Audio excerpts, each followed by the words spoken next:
All right, let's talk about something that might be happening to your money without you even knowing it. It's a hidden tax trap that could be quietly siphoning off as much as $3,000 a year from your retirement budget. And the craziest part? Most folks have no idea it's even there because it's not a separate bill, it's just buried deep inside your state tax return. So this really is the big question, isn't it? Is your state one of the ones quietly taxing your Social Security? Because if it is, a few financial moves that seem perfectly smart on the surface could end up costing you thousands, and you might not realize it until it's way too late to do anything about it. And here's the list. As of 2026, these are the 8 states still in the game. Now, West Virginia just dropped off this list, which is fantastic news for retirees there. But that leaves these 8 that still take a cut of your Social Security. The tricky part is that this tax is often totally invisible, just a line item calculated on your state income tax return. Now, what's really interesting here is that these states don't all play by the same rules. They kind of break down into 2 totally different groups, and each one has its own unique trap you really need to watch out for. Okay, so you have your first group, which uses a pretty straightforward flat rate system. And then you have the second group, which you could argue is a lot more dangerous. They use these income thresholds that can create a sudden tax cliff. Let's break down how each of these works. So let's kick things off with the flat rate states. You're looking at Colorado, Utah, Montana, and Minnesota. In these places, the state just applies its tax rate to whatever portion of your Social Security the federal government already says is taxable. It's just a consistent drag, a little bit of a drain that happens year after year if you've got other income. Colorado has this really sneaky trap that's all based on your age. Let's say you retire early and decide to claim Social Security before you hit 65. Maybe you start at 62. Well, you could get hit with the state's full 4.4% tax on those benefits because the big deduction doesn't actually kick in until you hit that magic number of 65. And here's where the rubber meets the road. We're talking real money. For a couple that claims benefits just a few years early, this little age trap can easily cost them over $3,000 in extra state taxes during that 3-year window. And that's money that, once you've paid it, you are never getting back. All right, now let's switch gears to that second group. These 4 states, we're talking Connecticut, New Mexico, Rhode Island, and Vermont. They use income thresholds. Specifically, it's based on your adjusted gross income, or AGI.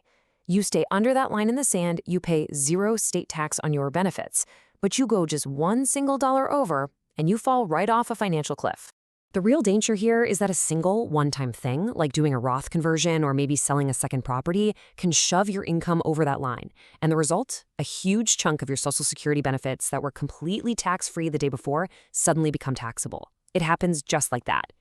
And, this isn't a hypothetical. This is a real story out of Connecticut. A retiree did a Roth conversion, didn't talk to a tax pro first. That one move pushed her AGI over the state's threshold, which not only triggered state taxes on her Social Security, but also added thousands to her federal tax bill.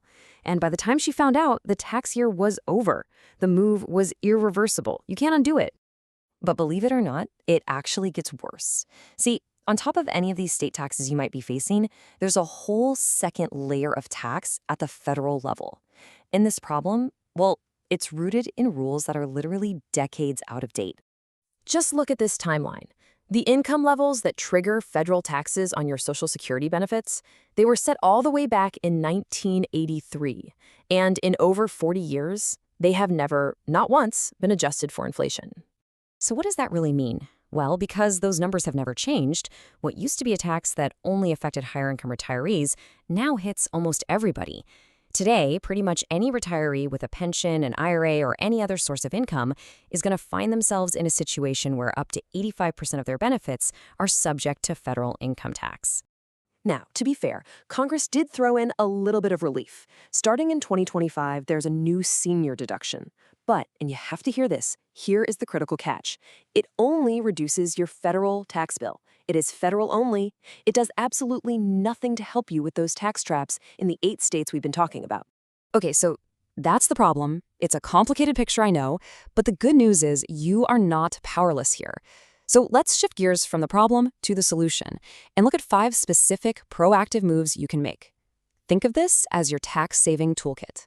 Here they are, the 5 key strategies. We're talking about things like using a low-income gap year, maybe reviewing where you officially live, carefully timing those Roth conversions, using something called a qualified charitable distribution, and strategically timing your required minimum distributions. Those withdrawals you have to start taking from your retirement accounts once you hit a certain age.